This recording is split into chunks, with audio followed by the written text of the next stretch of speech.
all, I'm Jamie Lynn Sigler, a mom, actor, and advocate. I know how overwhelming it can be trying to decide which treatment is right for you. I've been there. But you should know you're not alone. You can do this. Start with some research, talk to the community, and most importantly, don't be afraid to ask your doctor questions. You might find results that speak for themselves. That's how I landed on Kesimpta. Ask your doctor if Kesimpta, ofatumumab, could be right for you. You can check out the details at kesimpta.com. Acura's all-new ADX, a compact SUV that isn't just built for one thing. It's precision-crafted for everything. To escape the grind with available all-wheel drive. To go with your flow with available Google built-in. Hey Google, turn it up. Okay, turning up the volume. And crafted to be heard with an available Bang & Olufsen premium sound system. The all-new Acura ADX, crafted to match your energy. Acura, precision-crafted performance. Take your vibes and go, go, go, go. Google is a trademark of Google LLC.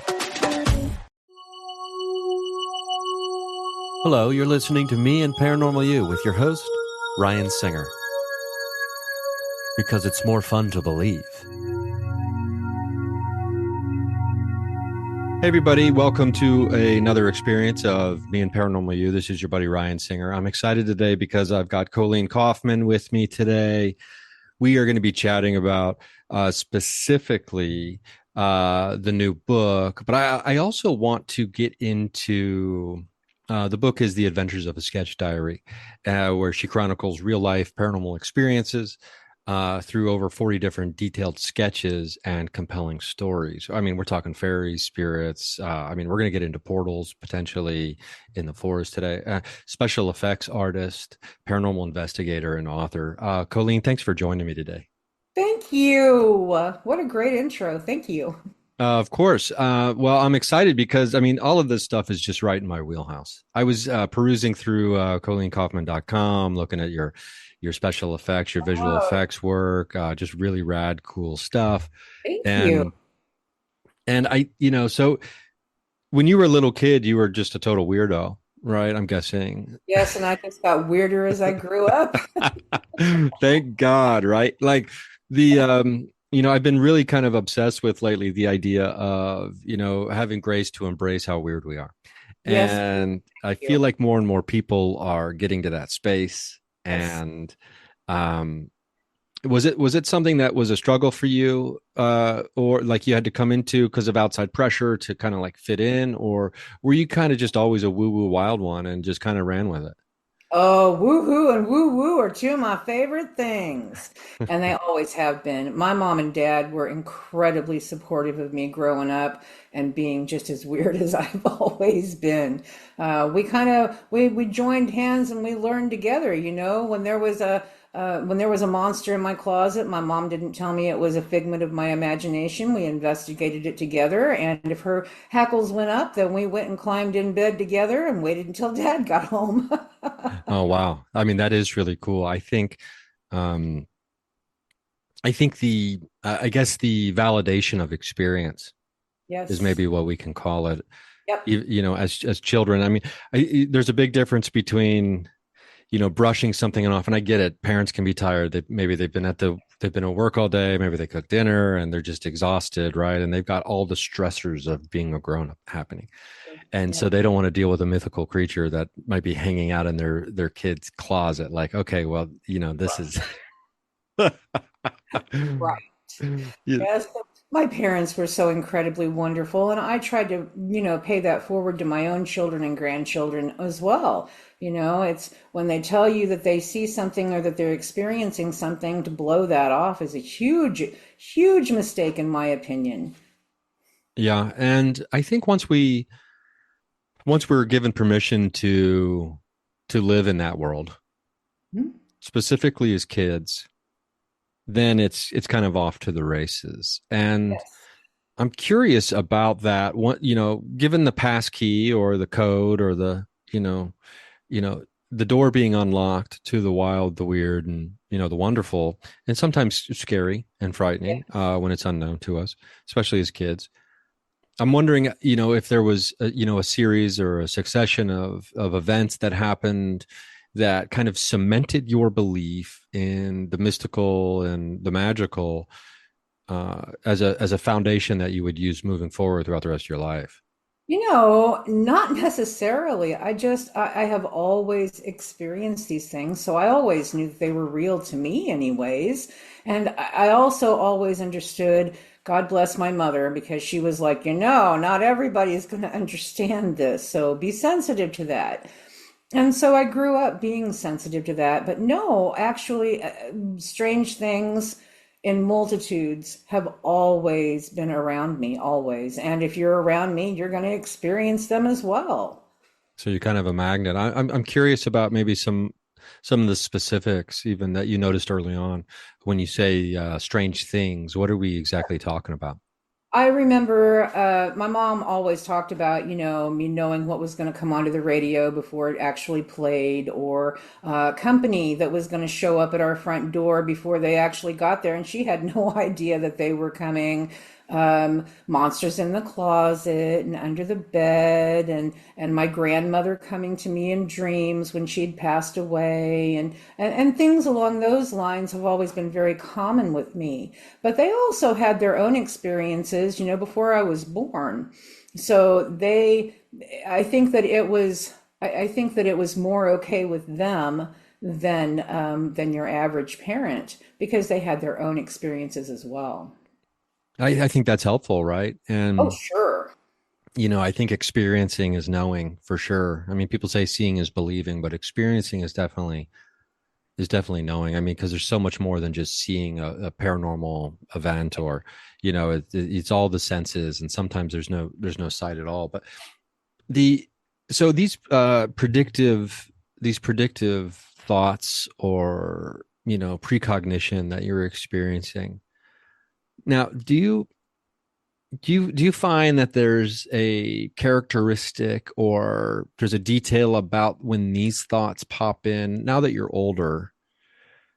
Do they feel different than, say, just like normal thoughts or speculative thoughts about, like, oh, I wonder what might happen in my future? We all fantasize or think about what our future holds. Right. Do you find that there's a different characteristic to these precognition thoughts? I've always laughed that I have voices in my head and I listen to them. I even converse with them. So that's a little bit of an odd question for me to answer, because it's very common for me to have conversations with, yeah, whoever or whatever I'm talking to, and there's an assortment. Sometimes they're spirits, sometimes it's me, sometimes it's my higher self, sometimes it's my guide, sometimes it's none of those things and something completely different.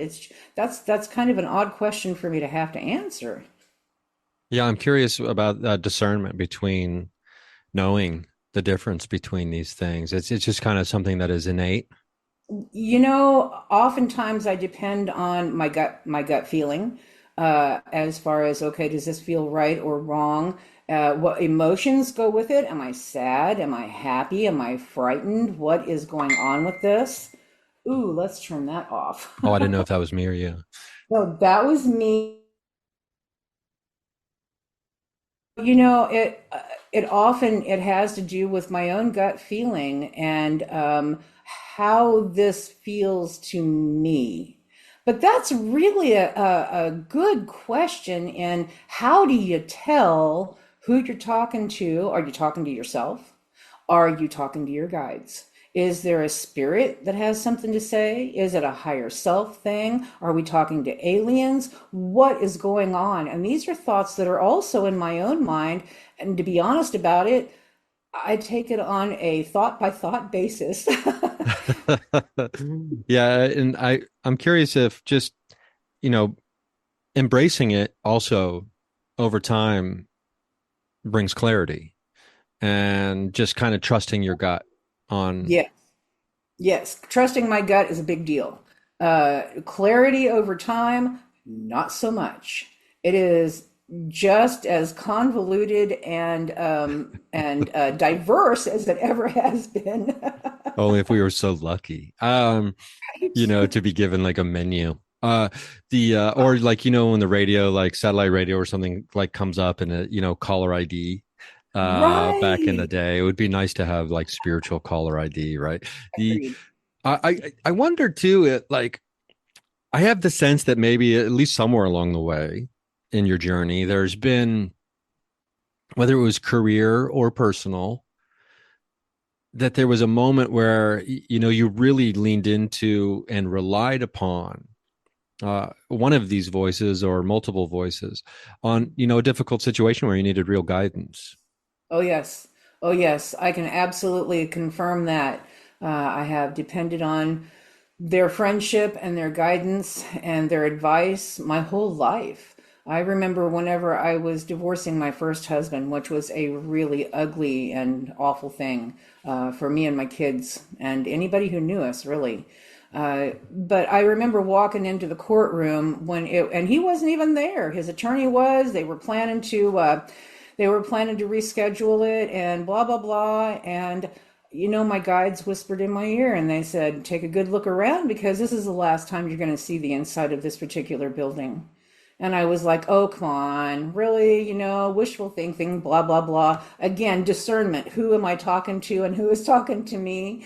Yeah, and the judge pulled the case up and said, "And where is this man?" And they said, "He's at work. We were planning to just reschedule this court appearance." And she said, "Nope, there are children involved." She handed the phone across the bench and she said, "You call him right now and get him in here. We're going to resolve this right now."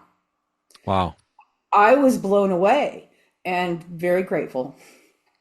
Wow, So, yeah. there have been times where you just got to just trust the process. Yeah, and I mean, does that get easier with time? No, no. There's something refreshing about talking to someone who's not afraid to cut through the bullshit on this. The magical and the mystical, and it's yeah, maybe it's just embedded inside of the phenomena itself or the ability itself, that it's always going to be.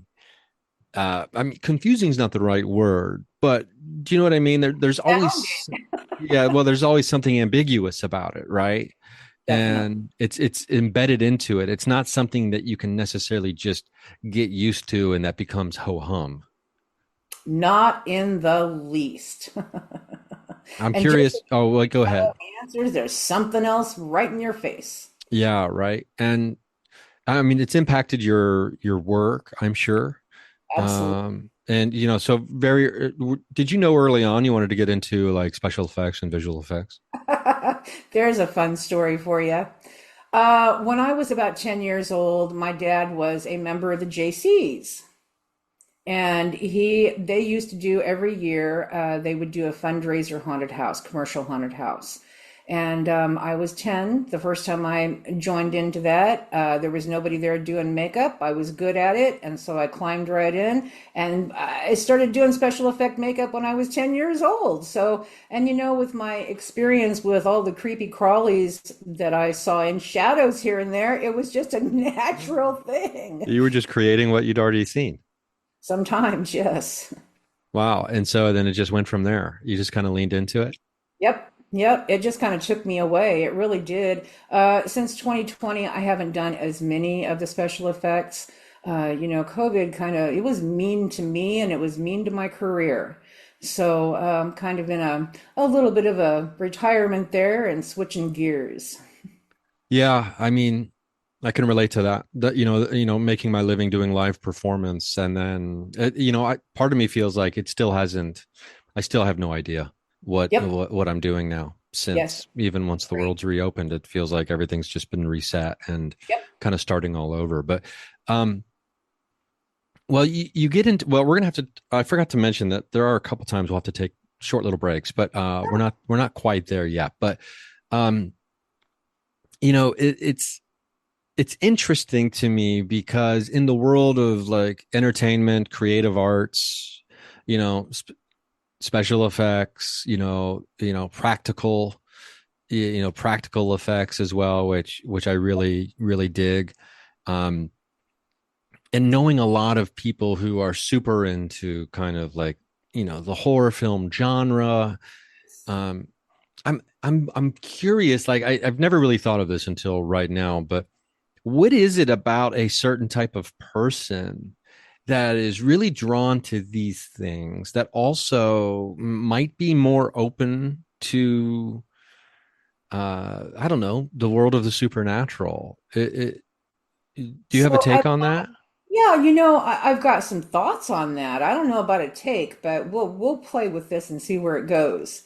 Growing up with in the commercial haunt was a real interesting thing, and not only haunt actors are another special breed. They're the people who do the haunting acting. They're the guys who jump out of the shadows and scare you on purpose. The ones you pay to scare you. They're also a very special breed. And I've found that, a lot of performers and artists and such, they get those little voices in their head that they listen to.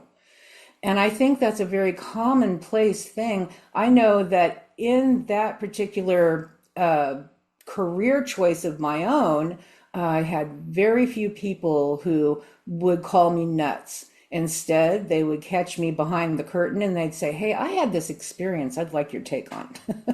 Yeah. So I think that we're kind of all led in the entertainment industry. I think we all have those voices in our head that are pushing us in that direction.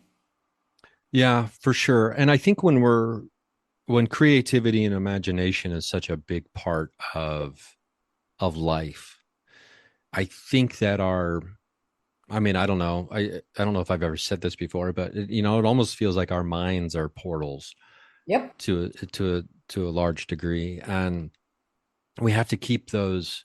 We have to keep opening those to receive, whether it's the energy of the muse that's in the wall of the workshop. I mean, the Western world likes to ascribe genius to individuals. There's this great TED talk by oh God, why am I blanking on her name? She wrote Eat, Pray, Love.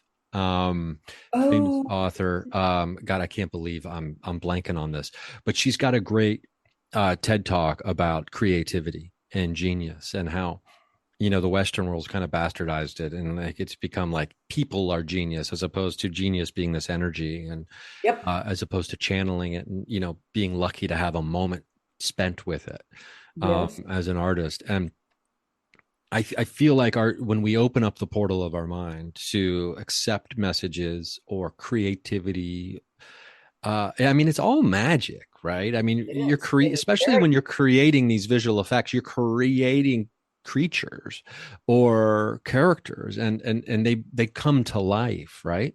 you. Yes. Yeah. Oh boy, I'm bad about naming them even. When I worked for a couple of the biggest commercial haunts in the world, actually, here in Kansas City. And for years, I did a lot of work for them. And one of the things that I did was revamping and maintaining all of their jumpers, which are animatronics. That's what they are. They jump out of the shadows to scare you, and they don't have to pay them to do it. They just have to maintain them. So I kept them and I maintained them, and I ended up naming a great many of them because they evolved over the years and they just had such personality. Oh, that's really funny. There's this great movie, and God, forgive me, I have to look up my friend's uh Instagram. You may have seen it. She was in a movie that came out not too long ago. Oh, it's called Haunt Season. Oh, Um, I've seen those. There's a couple of them. yeah, and so this great movie about, and like I didn't really know a bunch about like haunt actors, and so it just Mhm. follows around all these people who are haunt actors working at a at a haunted house, and it's pretty fun movie. Anyway, I just wanted to plug that. So Sid is out there. People need to check that out. I think it's available for rent on Amazon, but or Roku or somewhere. I can't remember, but you can find it for people listening. That is such a fascinating thing. I mean, some people are, they devote their whole lives to the world of the haunt. Yes, they Um, do. Yes, and the really funny thing is every single haunt that I have ever put my hands on has also been haunted. well, okay, so now this is some layered stuff here. Yes, it is. Um, do Is it because it's like a safe space to blend into the crowd? Or do you think just the You know, space is picked intuitively? I can only speculate on this, okay? But I can tell you that I have had numerous experiences in those houses with all kinds of different spiritual energies. But they really, and they ramp up the closer it gets to Halloween. You know, those places open sometimes in late August and they go all the way through Halloween. But most of them that I have experience with, the actual spiritual energy really started ramping up the closer it got to Halloween. So by the time Halloween pops around, boy, the activity in the house is really incredible. And those energies and entities very much enjoy scaring people. They enjoy that. But I think that the biggest thing is it's a big energy draw.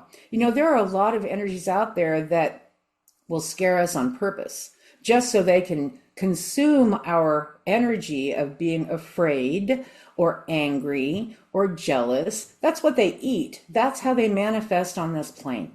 So I think that being at a haunt like that provides them with a whole smorgasbord, a buffet, if you will. Yeah, they're going to the what is it? The Old Country Buffet. Yeah, they are. They're just it's like, hey, no to-go boxes, spirits. Don't be putting the energetic mashed potatoes in your purse. But well, let's take a quick break here. Just as a reminder for those listening, if you want to have commercial-free experience here, you can go to patreon.com/Ryan Singer, $3 a month. Less than a cup of coffee at Starbucks gets you no commercials on any of these. And we're going to be right back with Colleen Coffman. We're going to talk about the book. I'm excited to get into this. I mean, specifically the Adventures of a Sketch Diary. We are going to dig into the book with Colleen right when we get back.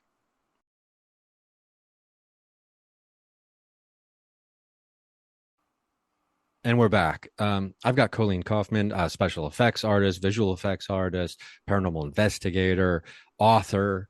Okay, so I want let's set this whole thing up by just kind of giving everybody the basic framework of the Adventures of a Sketch Diary here, so they know what we're talking about.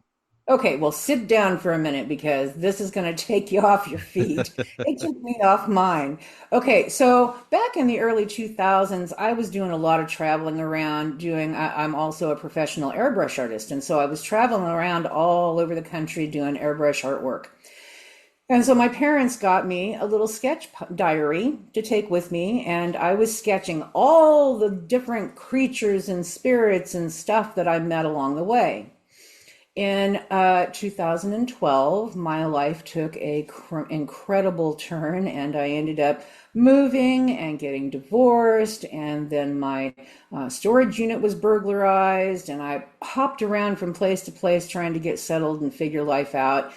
And in the interim, my sketch diary disappeared in about 2014. And because of all of these places that I had been, I had no clue where it went. To be honest, I thought that it was stolen when our storage unit was burglarized, but I had no clue. Fast forward to 2020. 2020 is such a key year. I was at a friend's house during the pandemic. I was at a friend's house, house sitting and puppy sitting for her in the backyard, watching all of the hundreds and hundreds of fireflies in this backyard. And I was thinking about the fairies and my sketch pad and all of those things, and I was really missing that a lot. And the very next day, I got a message straight out of the blue from nowhere from this young man who said, "Hi, I have your sketch diary, and I'd like to know if you'd like it back." So this was 6 years after this thing had disappeared, and it was suddenly back in my hands. So I finished it. I wrote text to go with it, and then Hanger One just popped magically into my life, and here we are. Wow. How do we, or what happened? Like, this guy got it somewhere at a thrift store, or where? No. Like, what happened? He actually found it in some stuff that my ex-roommate was putting out for a garage sale. Oh, wow. So he and his friends, who all had some problems at the time, spent that entire 6 years trying to recreate some of the drawings they found in my sketch Whoa, diary. whoa, whoa, whoa, whoa, whoa. They're like it's like they found a grimoire and they're trying to use it for their wow. Did they Right? have any success in the I don't recreations of know. such things? I don't know. I never saw any of their recreations. Oh my gosh. Wow. Okay. So I feel like the fairies heard you, right? And they're like, let's get it. Let's time to come home. Yes. Yep. Yep. And then from that point, I started another one I am just really very close to being finished with. So the next one is going to be Fairies, Cryptids, and Ghosts. Oh my. And that's the working title. Oh my, indeed. Oh Um, my. so let's get into just a little bit, or maybe one or two of the stories, Sure. specifically from the book. We're already talking about fairies, so let's see if we can't. Do you have specifically one relating to fairies that you want to tell us about? So all of my life, I had heard about fairy rings, the rings of mushrooms that you never step into. And my guides had always told me that's not a real fairy ring. You'll see one in your life, but that's not a real fairy ring. They're close. They're like a three-dimensional representation, but they're not the real deal. So, okay, that's cool. Well, it just so happened that I had a crew that we took to the Juggalo gathering. Are you familiar with the Juggalos? Oh, Yes, you I am are. familiar with the juggalos. Magnets, man, what are they? How do they work? There's like that's the only song I know from the Insane Clown Posse is something Yeah. about magnets or something. But They okay, had so hired us to go to do their very first gathering of the Juggalos, which was up in a very magical forest in Upper Ohio. So we went up there and we were face painting for them. We were doing airbrush face painting because they have all their fresh makeup. And we had a ball with them. It was scary to begin with, and then we settled right in and had a ball. Well, we decided one night that we were going to go walking around this campground. They had us in a hotel that wasn't far from the campground, but we decided we were going to stay after work and we were going to walk around this campground, which was an incredible experience. We had a blast. But we noticed along the way that there were so many lost people. They kept getting lost in this humongous forest and thinking that they were someplace that they weren't. And so we were giggling and wondering, oh, I wonder what they're smoking or drinking, yeah. And so, well, we giggled about it. And then I saw on the ground a circle of these, like almost a plasma blue. They looked like mushrooms that were on the ground. And it hit me at that point. I was like, oh, that's what a real fairy ring is. Yes. And then we found ourselves lost. Even with a map, we couldn't figure out where we were. And we saw one of the crew members happened to be there with his little side by side. So we stopped. There was a golf cart, and we stopped and we talked to him, and he explained to us that in that particular forest, people are always getting lost. And the truth is that I watched people walk right through this fairy ring. It was a real fairy ring. I saw it with my eyeballs, and then it disappeared, and they were lost. Wow. Do you remember the name of this place? It's called Nelson Ledges. Nelson Ledges, Yep, and up in northern Ohio. it is. It's up in northeastern Ohio. Uh-huh. I'm gonna have to. I mean, I grew up in southern Ohio, Oh, so check it I out. gotta It's incredible. I gotta try to get up there. It's Nelson really, Ledges. really incredible. Uh-huh, Nelson Ledges. Wow. Okay. So I'm curious. I'd like to get a little more detail about the fairy circle, if I could. Sure. So you're seeing these blue plasma balls, or kind of, They looked like or they mushrooms. look like mushrooms, Yes, they did. And they had a very soft blue glow to them that looked very plasmatic. and they formed a circle like in succession, like maybe what about 15, 20 of them or whatever, maybe, or fewer. Ooh, I'd say there were probably about 30 of them. Oh, It okay. was maybe Hmm. I bet that that whole thing was about 6 foot across. That was my next question. I mean, Mhm. your intuition is strong. So okay, so wow. I Do you have any sense about what they're used for? I think that they're kind of portalish. Really, they are little mini portals, and you can step through time or space or dimension. That's kind of my theory, anyways. I honestly don't know for sure, but having seen it and then experienced it, I'm going to say that it's probably a time and space thing. That's interesting. I think, whether it's, occult literature or, paranormal investigators with their own theories and myself included, I'd love to know how to just act, to like, I wonder if there's space specific, kind of like doorways or entryways that are fixed, or if they move, I don't or think so. I think that they pop around. I do. I think that and maybe some of them stay in specific places, but I don't think the majority of this type of thing, I don't think that they're space specific. I think that they are pop around. I think they hop around. oh, interesting. And, I mean, it's pretty cool to think about having the opportunity to see something like that. Hmm. And, you know, do you think it had anything to do with a particular state of mind you had, you found yourself in at the time, or because have you seen one since? No, that was the first and only time that I've seen one of those. And it may very well have been because I have to describe the atmosphere to you. They didn't allow anything electrical, okay? So these kids were camping out there without electricity and they were getting incredibly creative about it. The energy in that place that they brought and they maintained was astounding. It was so comfortable. I've always joked and said it felt to me like it was the Lord of the Rings on Juggalo steroids. That's it. They were yelling at each other from one side of the park to the other, and somebody would answer, and it was just incredible.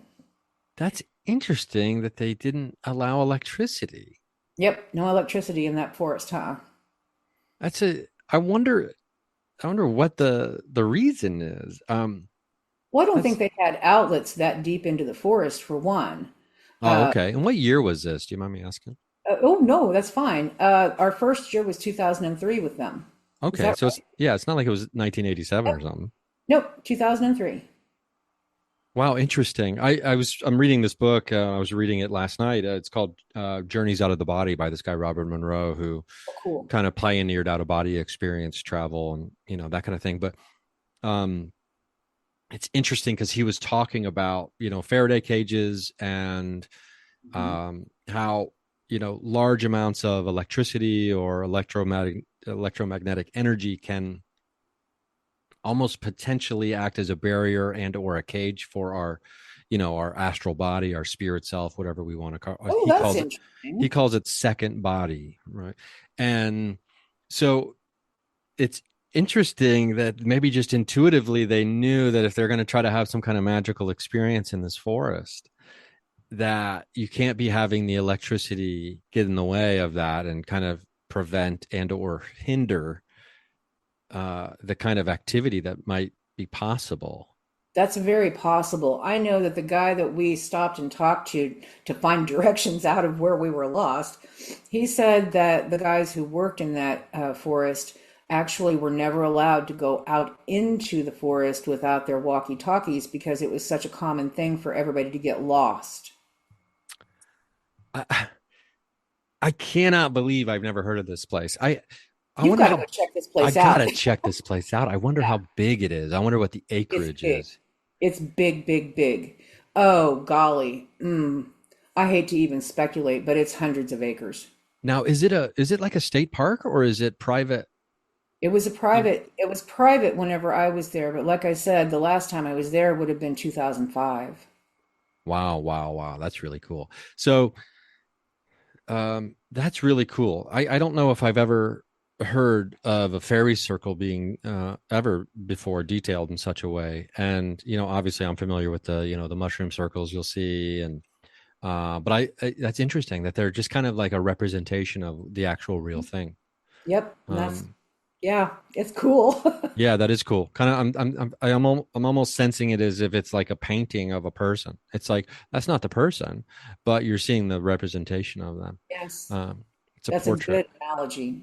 Um, well, are there any other like in the woods? I imagine there might be more in the woods stories in the book. There are. I have a couple of different in the woods stories in there.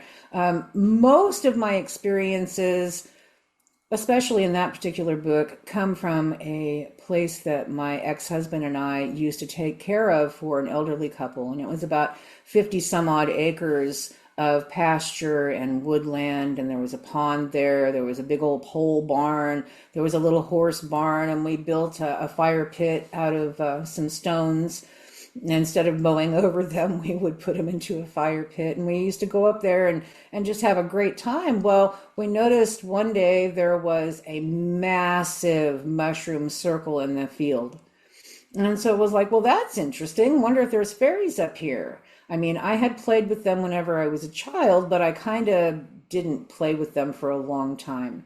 And so when this big old circle showed up, it was like, well, that's interesting, huh? Well, then we started having vandalism. My ex-husband had a lot of cars, like parts cars that he stored up on that property, and suddenly somebody was vandalizing them, breaking windows and just making a real mess out of things. So we started going up there every night, every day, random times of the day and night, walking the property, trying to figure out who was vandalizing these cars. And one night we got up against the back, I think that's the southwest corner of the property, and we stopped for a little break, and there were these bushes in the fence line. And inside these bushes were these little softly glowing orange orbs. They looked very much like a cigar cherry in this bush. And so we get to poking around in there trying to figure out what they are, and we can't figure out what they are. And the more we look, the more we find.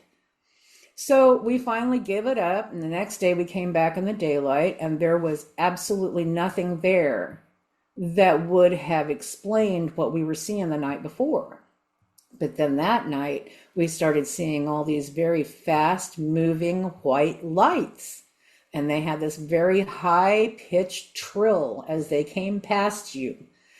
And from that point, we started seeing a lot of fairies on that property. We took people up there who didn't believe in anything paranormal, and they had their own experiences as well. So Wow. there's kind of a story for you. Yeah, I'm curious, when you say we started seeing fairies, Mm-hmm. can you describe the fairy or the fairies? What you were seeing? Sure. Most of what I was seeing with my eyeballs were fast-moving, different colored lights. They each came with their own sound. Like some of them sounded like the bleating of a sheep or a goat. Some of them sounded like an old-fashioned high-pitched trill of like the cordless phones. Remember those back in the 90s? Oh, yeah. Yep, sounded kind of like that. But I never really saw a shape with my eyes. Now, I was able to my dad was taking pictures up there, and he got a lot of orb photos that were incredible. He also got one of what looks like Tinkerbell hanging over my head while I was cooking over the open fire. So yeah, and that's in the book. I try to point out all these things. So that's kind of the deal. I drew what I saw in my mind's eye, but with my eyeballs, they were mostly lights. Yeah, that was my next question, actually, because, I'm a big believer that, our eyes are limited to only seeing, a part of the picture. Mm-hmm. And you hear mediums talk about this a lot, like or through telepathy, you hear about understanding that it's a much more rich and detailed and layered imagery or knowing of a thing than just with the eyeballs themselves. And so that's really kind of where you're going and what happened with this book, right? Yes. You're using, it's like drawn from your mind's eye perspective, at least a large part of it. Absolutely. Now, in my second book that I'm currently working on right now, there is a guy in there that I did see with my eyes. And, to be honest about it, he scared me. He was a scary little guy, and he was only about 2 feet tall. Just to make a long story short, my uncle passed away. He had been taking care of my grandmother, so I moved in to take care of my grandmother. And in the process of trying to get all of her stuff and his stuff packed up, I was sleeping in his room, had her in bed one night. I'm in my uncle's bed. I had been packing socks and underwear that night, and I had a lot of them in just plastic grocery bags. I was going to take and donate them. And so I hear all these plastic grocery bags at the foot of the bed, and they're making a lot of noise. And so I'm thinking, is there a mouse or a rat or something going on? So I kind of leaned over the edge of the bed, and this little man ran from the end of the bed into the doorway and stood there with socks in his hand. What the hell? Right? He was about 2.5 feet tall. He was all bald. He had no clothing on. He had a nice pointy, sharp nose. I'm seeing this with my eyes, no lights. I'm watching this dude with my eyeballs. He had pointy, like elf ears. He had a real long face. He was kind of hunched over a bit. He never once looked at me. He just grabbed his socks and headed for my grandmother's room. She was snoring, asked me if I went in to check and see where he went. I did not. I did not. He creeped me out pretty bad. So when he ran to the doorway, was he kind of like looking out away from you, or Yes. just kind of sideways? Yeah. Yep. Looking back towards grandma's room. Yep. Unbelievable. Do we want to give him a label? What's your gut?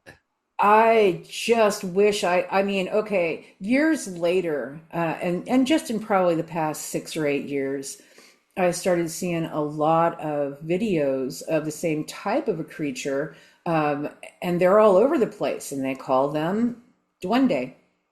Duende. Duende, Duende. It is a Hispanic thing. It's Mexico and South is where that label comes from. And they have a lot of videos of these guys, and they're anywhere from maybe 8 or 12 inches tall to a couple feet. But they are very similar to what I saw that night. That's interesting. And I'm wondering if there's any kind of connection to like the three-toed goblins that you hear about in the Appalachia and Yep. areas like that. Yeah, I can't help but I can't even remember how long ago I heard this story. A very close friend of mine, her and her roommate, they had basically, it sounds like a duende in their apartment, and they were very mischievous. And yes, not yeah, just like messing stuff up, creating a mess, stealing stuff. Yep. And for no real reason, or there seemed to be no rhyme to it. And it's curious that after the socks, and I this might sound gross to some people, what I'm about to say. So, so just warning about that. But you know how there's like certain items of clothing that start to stink. Mm-hmm. If you wear them a bunch, or wear them too long. Socks are the number one thing. I would probably argue that the thing that if you wear a pair of socks for like 4 days in a row, oh boy, watch out, right? So there seems to be something about our feet, maybe because we're using them so much just to get around, if we're able to walk, and wearing shoes and everything else, is like the essence of a person is in there. And there's something about a goblin or a duende or something, for whatever reason, just makes me feel like, oh yeah, they're probably into that smelly shit, like or like the weird stuff, right? Yes. Yes, I could see that. He was not a friendly guy. Typically I'm very difficult to scare. Startle me, yes. Scare me, not likely. This guy scared me. He made me very uncomfortable. And I think he meant to. I think he just wanted socks. So then years later, there was that South Park episode about the underwear gnomes. Oh yeah. It reminded me very much. It's like, oh, I wonder where they got that story. Right. I mean, it's definitely pulling it from, the zeitgeist of collective, Yes. consciousness and archetypes of folklore. But the let's take one more quick little break, and we're going to come back with Colleen Coffman, and we're going to maybe we'll talk a little bit about Bigfoot Sure. and cryptids, and maybe start just kind of teasing the new book a little bit more. Even though this little guy seems like he's in the new book, right? He is. Um, oh my, indeed. And okay, so we're going to be right back. Just a reminder, patreon.com/Ryan Singer. You can get no commercials over there. Even if you're a free patron, you don't have to give any money. You still get free stuff over there. So go check that out if you would and support the show. I appreciate that. We'll be right back.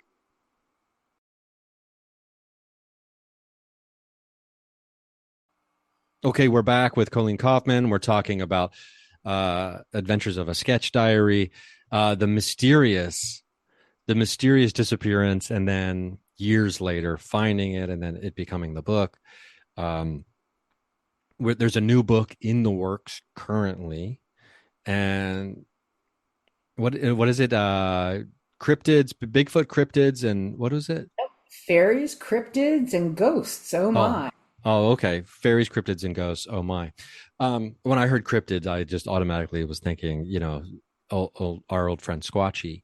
Yep. Um, Now, have you had experiences? I'm guessing you've also had experiences with, I mean, I think the duende would fall under the category of cryptid. Um, I'm curious if there's any other creature features that you've experienced in your life. I have. My grandparents used to own some property, about 40 acres down in Humansville, Missouri, which is out in the middle of nowhere, kind of north of Springfield. And we used to go down there. We spent a lot of time down there. And there was something in the woods there, and that I would now, as an adult, I would classify as being Sasquatch. Back then, we didn't know what it was. We just knew that it stunk, that it didn't really want us in the forest. Right after my grandfather died, my cousin and I decided to go out into the woods one night, and we had a little wiener dog that belonged to my grandfather, and he was going to go with us. Well, he went running into the forest ahead of us, and we heard him yelp, and then he was rolled back out of the forest. And knowing what we knew about that place, we just scooped the dog up and went inside. Well, yes, I could imagine. He was rolled. Yeah, He it was come like, like rolling, tumbling out. yeah, like a bowling ball. Yep. What? What? Yeah, we just scooped that guy up and took him inside. We knew it was not a good night to go into the forest. Wow, and the smell is pretty indicative of was it kind of a skunky smell? I mean, typically, you get the Florida skunk ape, but was it just like sewery, kind of like, It was the best way I can describe it is it smelled like rotten gasoline and kind of a sulfur or a garlicky smell. mm, oh, We also had the experience of the little white light orbs buzzing around us after Grandpa died, and I think that they really respected him because he took good care of the property. And he was superstitious enough that he left them alone. So, I think that they very much liked him. And the night that he died, we all went out and the whole family went out and we had a bonfire and you could see these little white orbs just inside the wood line moving around like fireflies, but it was like late November. So no fireflies for months. yeah. And I mean, I've been had by fireflies before. I'm not going to lie. I've been caught up in it, out at a location or somewhere, and kind of in the mix, in the paranormal mindset. And it's like, oh, look at it, and it's like, okay, it's fireflies. Now, Yeah. that brings up an interesting point though, the the reverence and or the respect that is a two-way street between your grandfather and the creatures or the entities on the Yes. property, and more specifically the connection to the land, Yes. which I feel is such a weird. I'm just having this sensation suddenly. I'm feeling like it's such a weird thing that these interdimensional, non-physical beings can have such a connection to a physical piece of land, Yes. specifically nature. And listen, I'm a woo-woo wild one. I'm a hippie. I hug a tree. I talk to it, and Me I too. get Me it. too. And there's magic. There's magic in nature. Yes. But Yes. but when I'm thinking right in this moment about a non-physical nature or an interdimensional quality, about these entities, fairies, orbs, etc., and these other creatures, and what is it? Is it there? Maybe it's such a level of respect they have for nature, because even though they can maybe travel in between different worlds, they understand the importance of this world equally as much as maybe one where they can exist in a non-physical way. I I don't don't. know. I can speak. I can't speak to the Sasquatch theory. I don't know because I've never spoken with one, but I can tell you what the fairies say. They told me that we were supposed to be the main stewards of this planet. And when we fell on our face being stewards for this planet, they had to pick that ball up and run with it. So they have a great respect for the earth and not much respect for us. When they Interesting. when they run across a human being who has a reverence for the planet, they're more likely to interact with those people than with somebody who does not. I mean, I think that speaks to making the offerings and things like Yes. that when you go do things and go to places.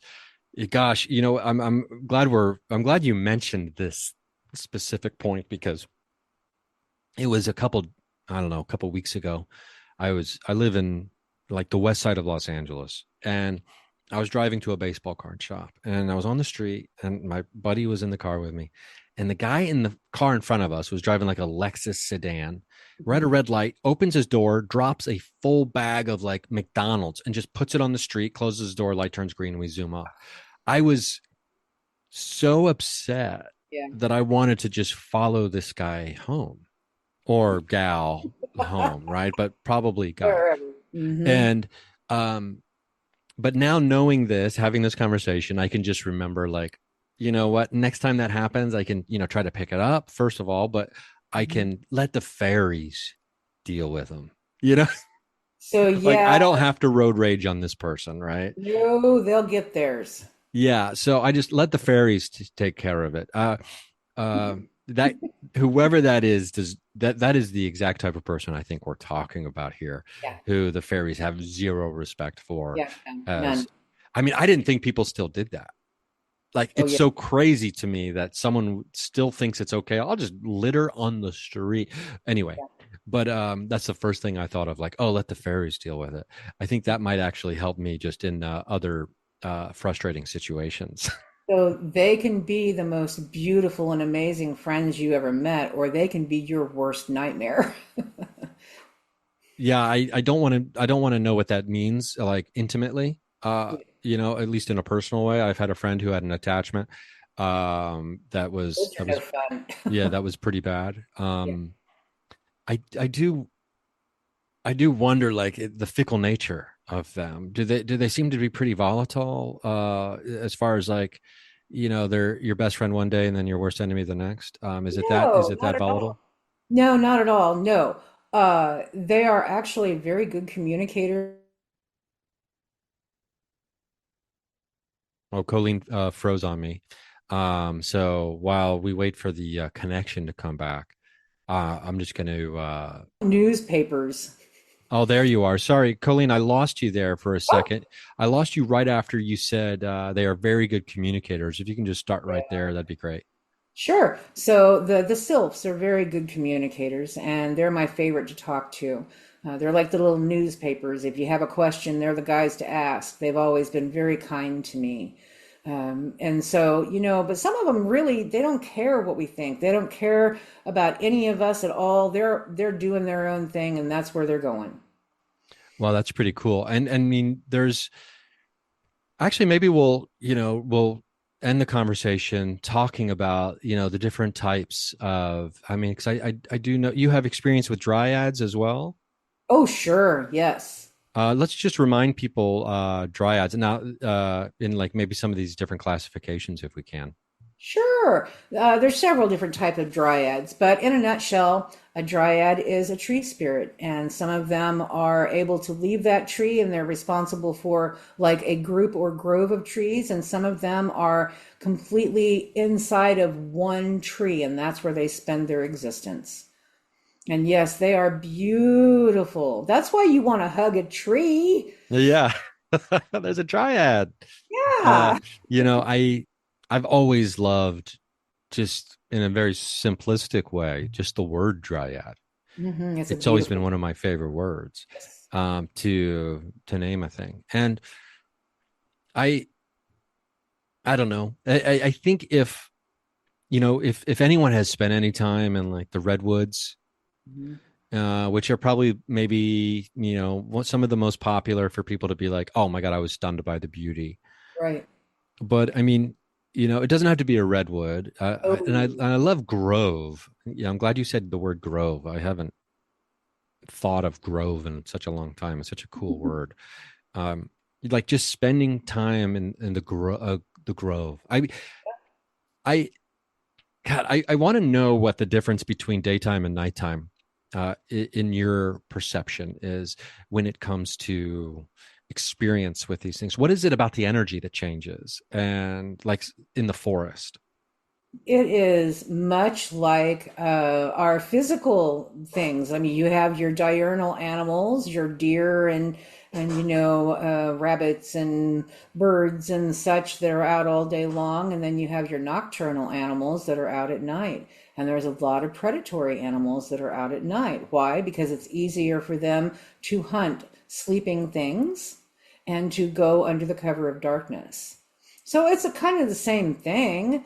It's very uncomfortable to be out walking through the forest late at night by yourself because there's stuff out there that is predatory, Yeah. And that goes for the spiritual realm as well, I think. Yeah. And, self-awareness of our own, Yep. our own label as well. I mean, from the perspective of other animals, if we are walking through the woods, we are not a welcome sight oftentimes. That's right. To all kinds of animals out there, most of them probably. Yep. And for good reason. I think they just instinctually know that, okay, these are the guys that are screwing everything up. Yeah. Well, this has been it's been a really fun, interesting conversation, and I can't recommend enough people go check out this book, The Adventures of a Sketch Diary. Do you want to tell people the best place where they can find the book? Sure. Hanger1publisher.com, I believe. Publishing. Hanger1publishing.com. That is straight to the publisher's website, and I appreciate it very much. And Hanger 1 is with the number 1. Yeah, and ColleenCoffman.com Yes. also is the website. I also have therabbithole.club, which is a cute little podcast that I don't pay near enough attention to, but there's some fun stuff there as well. Okay, I love the name. What a great name. Therabbithole.club. Okay, so check it out. Well, Colleen, thank you so much. This was a really fun chat. And like I said, you gotta go. I mean, even if you just see the cover of this book, you're gonna be like, okay, I'm in on it. And and when the new book is coming out, we're gonna have to jump back on. Oh, love to. And so we're connected now, and so just keep me posted when that's coming out, and then we'll make sure we get another chat going so we can let people know about it. Thank you, Ryan. Yeah, my pleasure. And thanks again. And thanks to everybody for listening. And I know you enjoyed that talk just as much as I did. And RyanSingerComedy.com. That's got all my tour dates for the summer and everything else. So I hope to see you out there. And if not, we'll just see you, Colleen will definitely be able to see you, your energy floating around somewhere. And I'll just see you at the watering hole on the astral plane.